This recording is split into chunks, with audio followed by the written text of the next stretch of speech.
Welcome back to Tomato Sauce with Bugateer. On this episode, we're going to be going over PTFO, or Play the Objective, which is a term I learned back when I was playing Battlefield.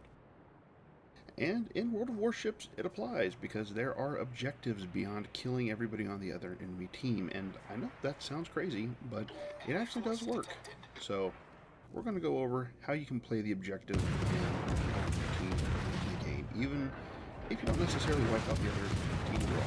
So right now for this first clip, I'm taking my Mayhem out on shards, and I'm pushing the B cap because really destroyers are the only people that can push the B cap at the start of a game on shards. It's too open, it's too exposed.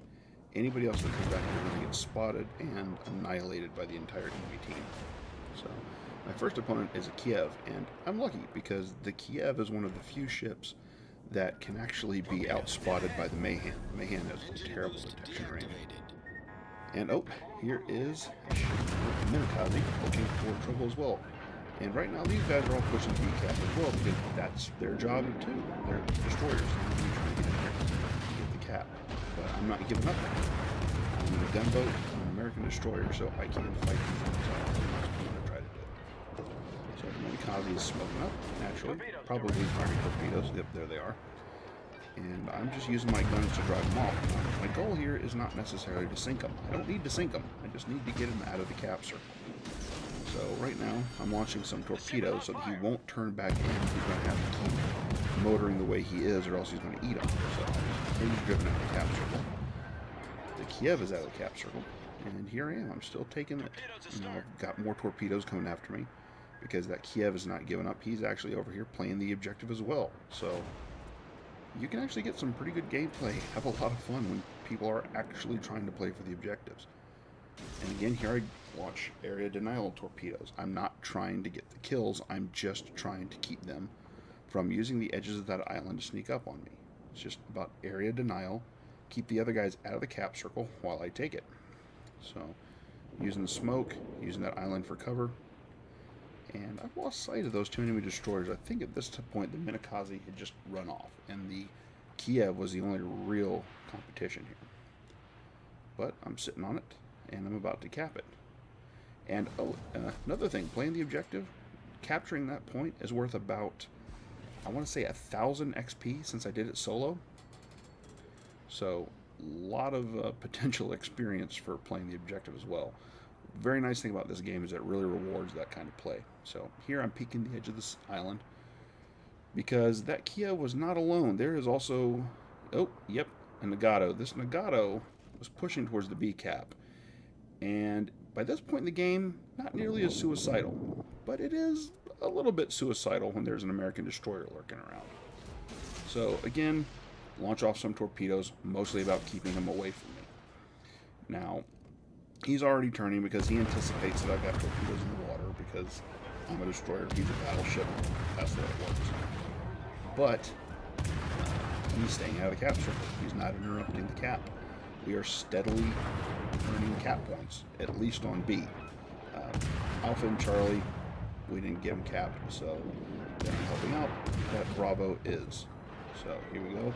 He's still turning away. I took some damage, but not so much of a big deal, because he's leaving. He's on fire, and he's got torpedoes after him, so he is not happy. And take a look at that. For playing the objective, I had a base experience of 1,684. And I did not get, I don't think I got any kills in that game, or even did that much damage. And I still finished second on my team because I played the objective. So now here we are, and we are on the, I'm having a mental moment on this one. Two Brothers? Yeah, Two Brothers map. And I'm in my Colorado. And I'm pushing over towards the east because I much prefer this side to the open ocean over on the west. And I'm seeing a Pensacola, and I'm trying very hard to get those sits because, you know, it's a Pensacola.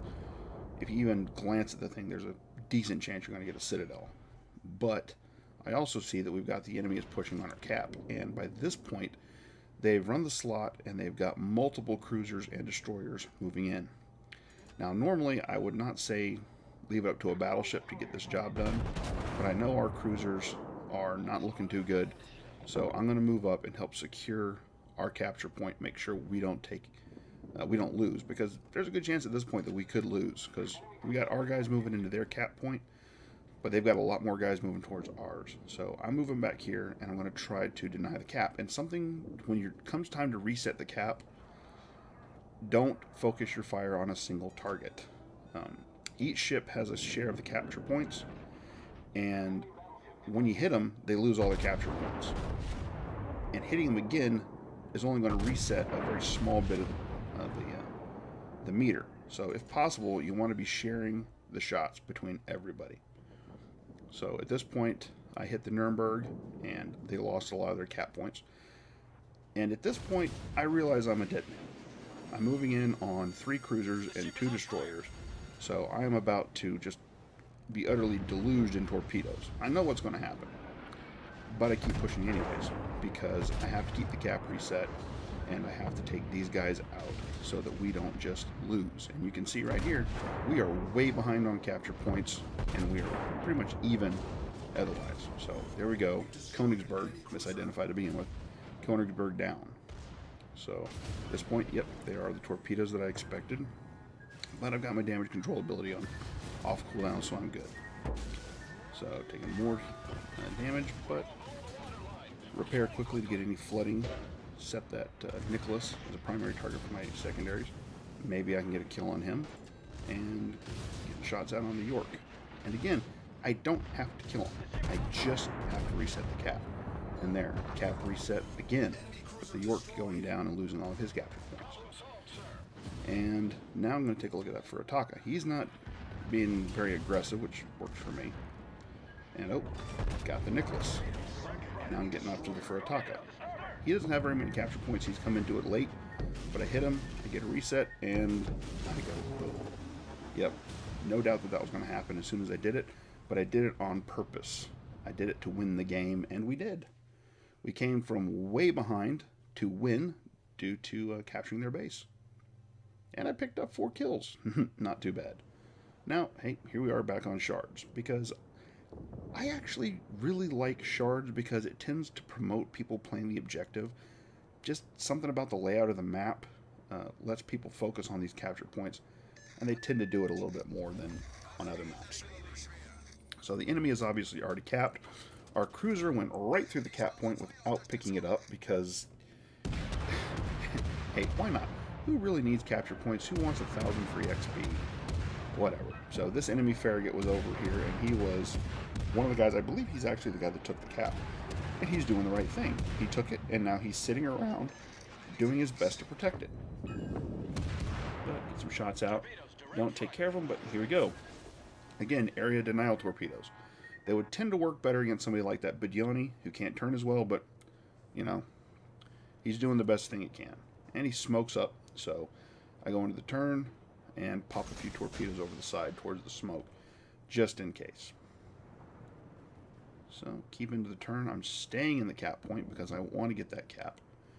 And hopefully those torpedoes will keep the Farragut away, not let him come over here and try to interrupt while I make that capture. And that Bidioni is just, I don't know where he's going. I don't know what he was thinking. But, something I would point out, at no point did I actually ask him to stay and help.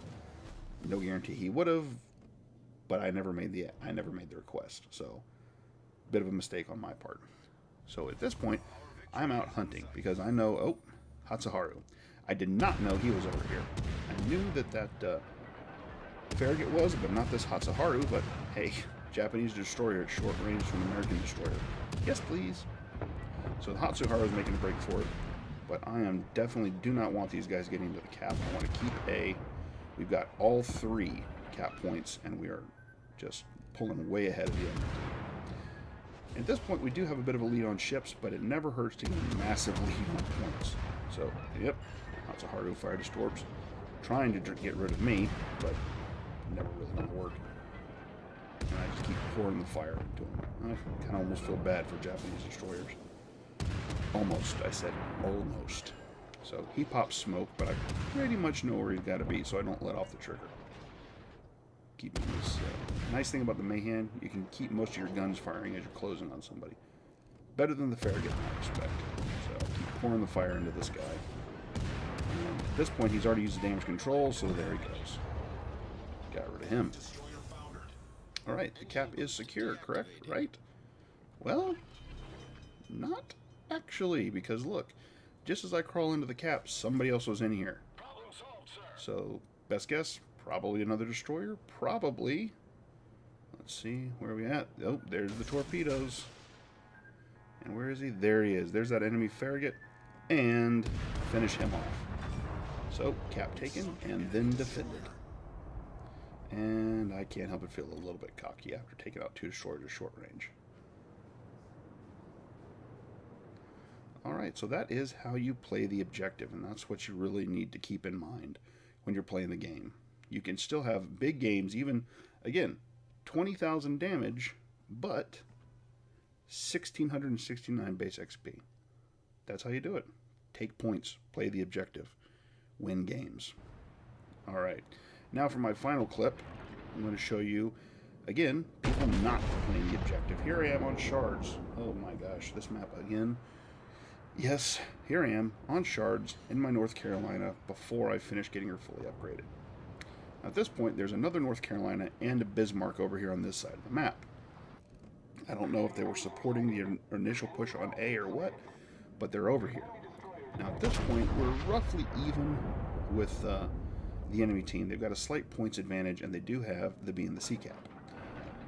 And these two guys represent pretty much all their heavy firepower. This Fuso, also on the enemy team, but not nearly as dangerous as the North Carolina and the Bismarck. So, I make a decision, and that is, I'm going to tie these two guys down. I'm going to focus my fire on these guys and see if I can't keep them corralled back in this corner of the map so that my team can take B and C. Again, much like when I first showed you the Colorado replay, I'm pretty much throwing my ship away at this point. Now, I've got a pretty good chance I can take the North Carolina with me, and I can probably do a lot of damage to the Bismarck. But I have no doubt about what's going to happen to me. Ouch. Wow. Okay, felt bad. I forgot about that Scharnhorst. Probably because he just vaporized right there. But anyways, I realize I'm probably going to lose the fight against these guys. But my goal here is not necessarily for me to win individually against these two. My goal is entirely just to keep these two over here. And this Bismarck is actually moving in the right direction. He needs to be heading over to help support his guys at the B and C cap, but he's going to get himself distracted. Now this North Carolina has turned in. He's obviously committing to the fight with me. And this Bismarck naturally has all of his guns pointed over towards me because that's a smart thing to do. And right here, this is where these two guys throw the game for their team. The Bismarck turns in on me, and he decides he wants to get a piece of this North Carolina. At this point, it's still not a given. At this point, when we're in this fight, there's still a pretty good chance that this game could go badly. But if I can keep these two guys out of it, it vastly improves the chances of my team. And going back to the replay, this is the moment that these guys lost. This is the moment that this battle was over. And it's just all down to me killing time while my team caps the points and essentially ends the game. So Bismarck is still going away. I'd love to tell you that I was making a tactical decision to expose my broadside to lure this guy in, but no, not really. I just didn't want to go in this side of the island. I didn't want to get into a close range duel with a Bismarck. I may be throwing my ship away, but I'm not going to just throw it away cheaply. And getting in close to a Bismarck and letting him torpedo me would be thrown away cheaply. The North Carolina, before he gets the hull upgrade, the rudder ship's pretty bad, so I was not going to be dodging this guy. And I'm expecting to run into North Carolina from off this side of the island. Incorrectly, as it would turn out. But at this point, the Bismarck is fully committed. He's coming after me. His secondaries are lighting me up. He smells blood in the water. And again, instead of playing the objective and focusing on making sure that his team takes the B and C point, that he supports his team, he is out here looking for a kill. He wants a North Carolina kill. And I'm going to do my best to not give it to him. In that case, by getting 5 good solid penetrating hits. So, turning away, keeping myself angled, because the North Carolina is shockingly tanky if you keep it on an angle. If you give him the broadside, the armor's pretty pants, but right here, keep angled, whatever. I don't shoot at me all day at that angle. Shoot into that belt at that kind of angle, I don't care. So I just barely avoid tactical beaching and keep myself moving. Now, since the Bismarck's aimed towards me, I've talked about this in one of my other videos, but since the Bismarck is largely pointed bow into me and I didn't have any HE loaded, I fired my armor-piercing high into his turrets. Hopefully, I could take him out. Didn't work out that time, but you know, better off than firing it straight into the bow and having it all bounce. So, like that. 2 bounces, but 2 penetrating hits. So, okay.